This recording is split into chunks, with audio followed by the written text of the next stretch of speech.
sois ultrajados por causa de Jesus, pois repousa sobre vós o Espírito de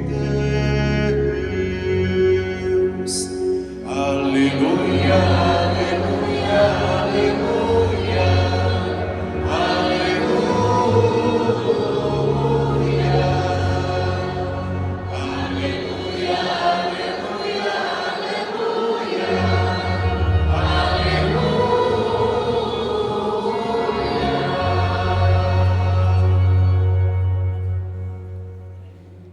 O Senhor esteja convosco. Ele está no meio de nós. Proclamação do Evangelho de Jesus Cristo segundo Mateus. Glória a vós, Senhor. Naquele tempo, disse Jesus a seus discípulos: o discípulo não está acima do mestre, nem o servo acima do seu senhor. Para o discípulo basta ser como seu mestre, e para o servo ser como seu senhor. Se ao dono da casa eles chamaram de Beelzebul, quanto mais aos seus familiares. Não tenhais medo deles, pois nada há de encoberto que não seja revelado, e nada há de escondido que não seja conhecido. O que vos digo na escuridão, dizei-o à luz do dia. O que escutais ao pé do ouvido, proclamai-o sobre os telhados. Não tenhais medo daqueles que matam o corpo, mas não podem matar a alma. Pelo contrário, temei aquele que pode destruir a alma e o corpo no inferno. Não se vendem 2 pardais por algumas moedas? No entanto, nenhum deles cai no chão sem o consentimento do vosso Pai. Quanto a vós, até os cabelos da cabeça estão todos contados. Não tenhais medo, vós valeis mais do que muitos pardais. Portanto, todo aquele que se declarar a meu favor diante dos homens, também eu me declararei em favor dele diante do meu Pai que está nos céus. Aquele, porém, que me negar diante dos homens, também eu o negarei diante do meu Pai que está nos céus. Palavra da salvação. Glória a vós, Senhor.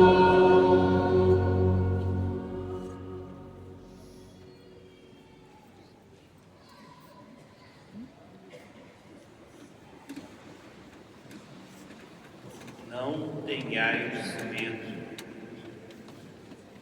querido Dom Geraldo, nosso bispo auxiliar, o senhor José Horácio, bispo eleito, auxiliar da Arquidiocese de Belo Horizonte, queridos filhos e irmãos, padres, diáconos, consagrados e consagradas, nossos seminaristas, cristãos leigos e leigas da Arquidiocese de Niterói e de outras localidades do nosso imenso Brasil. Minha saudação carinhosa também àqueles que nos acompanham pelo portal A12 e também pelas redes sociais de nossa Arquidiocese de Niterói. Justifico a ausência do nosso arcebispo emérito Dom Alano, nos envia o seu abraço e a sua comunhão. E louvamos e bendizemos a Deus pelo retiro do nosso clero que foi realizado nesta semana aqui em Aparecida, sob a orientação de Dom Milton Quena, bispo de Barretos, por quem rezamos com o coração agradecido. E mais uma vez, o povo do mar visita em Romaria a Senhora das Águas. Vivendo o ano da oração, preparando-nos para o ano santo jubilar de 2025, como romeiros da Arquidiocese de Niterói, unimos-nos a todos os demais romeiros que visitam a casa da Mãe Aparecida, que é a nossa casa, pois todos somos seus filhos e filhas. E o que a palavra de Deus hoje vem nos ensinar? texto da primeira leitura da vocação de Isaías e o Evangelho nos falam da experiência do temor diante do Deus que se revela e chama para a missão. Também escutamos a palavra do Senhor: não tenhais medo, pois aquele que nos ama, nos chama e nos envia, purifica-nos e caminha conosco. O texto do profeta Isaías foi escrito no tempo em que a prosperidade e a autonomia do povo de Israel estavam se desfazendo e Jerusalém se sentia ameaçada. Os dirigentes do povo, muito interesseiros, procuravam ganhar os favores de Deus às custas de uma religião vazia e de uma liturgia pomposa, enquanto oprimiam os mais pobres, especialmente os órfãos e as viúvas. Num dia de festa no Templo de Jerusalém, Isaías faz a bonita experiência de Deus que o leva a proclamar a santidade e a grandeza divinas que ultrapassam e muito a pequenez humana.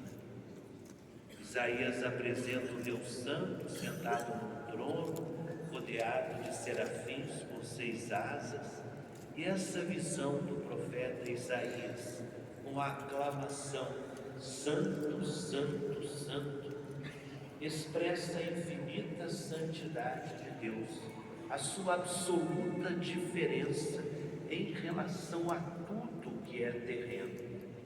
Ele sente medo, consciente de sua indignidade, de seus pecados e dos pecados do povo. Ele pensa que vai morrer, porque ele viu a Deus. Mas Deus intervém com um gesto simbólico de purificação dos seus lábios, chamando Isaías para que vá profetizar em seu nome. Isaías responde com a disponibilidade total de quem se sente convocado para uma missão. Aqui estou, envia-me. No Evangelho, Jesus apresenta as exigências do discipulado e da missão, que podem incluir a perseguição e a morte. O discípulo não está acima do mestre, nem o servo acima do seu senhor. Para o discípulo, basta ser como o mestre, e para o servo, ser como o Senhor. Jesus usa também a encorajadora expressão não tenhais medo, que ocorre 366 vezes na Bíblia e 3 vezes no texto do Evangelho proclamado, mostrando as razões pelas quais a confiança em Deus sempre vai vencer. Devemos confiar, mesmo tendo a impressão de que o bem está escondido, que as maldades e as injustiças parecem ser recompensadas por aqueles que as praticam, e ainda assim acreditamos na vitória de Cristo e de todos aqueles que escolheram o bem e a verdade como caminho para a vida. Por isso, os discípulos de Jesus, todos nós, são exortados à audácia do anúncio. Nós também somos chamados a ser testemunhas do Senhor. O que recebemos do Senhor deve ser anunciado em plena luz do dia. Chegou o tempo de anunciar Jesus ao mundo inteiro. E o pior que pode acontecer aos missionários do reino é a morte do corpo, mas seria muito pior a morte da alma, a perda da vida eterna. E Jesus conclui o seu ensinamento com 2 imagens muito ternas: a dos pardais, que valem pouco, mas são amados pelo Pai, e a dos cabelos da nossa cabeça, que estão contados por Ele. Não há, pois, o que temer. Devemos, acima de tudo, ouvir o chamado do Senhor que nos diz: ide, proclamai que o reino do céu está perto. E diante desse chamado, também nós nos sentimos pequenos, frágeis, incapazes e pecadores, a exemplo do profeta. Mas o salmista também já rezava: Senhor nosso Deus, como é admirável o teu nome em toda a terra, que é o homem para dele lembrares, o filho do homem para com ele te ocupares. Se nos deixarmos penetrar por esta atitude, caminharemos com confiança, testemunhando a misericórdia e o amor infinito do Senhor. A Virgem Maria, no dia da Anunciação, também experimentou a sua condição de criatura limitada e frágil perante a grandeza e o poder de Deus que a chamava para ser a mãe do Salvador. Por isso o anjo também lhe disse: não tenhas medo, Maria. E com toda generosidade ela também respondeu: faça-se em mim segundo a tua palavra. Em Romaria, na casa da Mãe Aparecida, peçamos a ela que nos ensine a responder ao chamado de Jesus, apesar das nossas fraquezas, mas confiando na graça de Deus que nos sustenta e nos impulsiona para a missão. Por isso, encerramos esta nossa reflexão cantando aquele refrão conhecido: vem Maria, vem nos ajudar neste caminhar tão difícil ao Pai.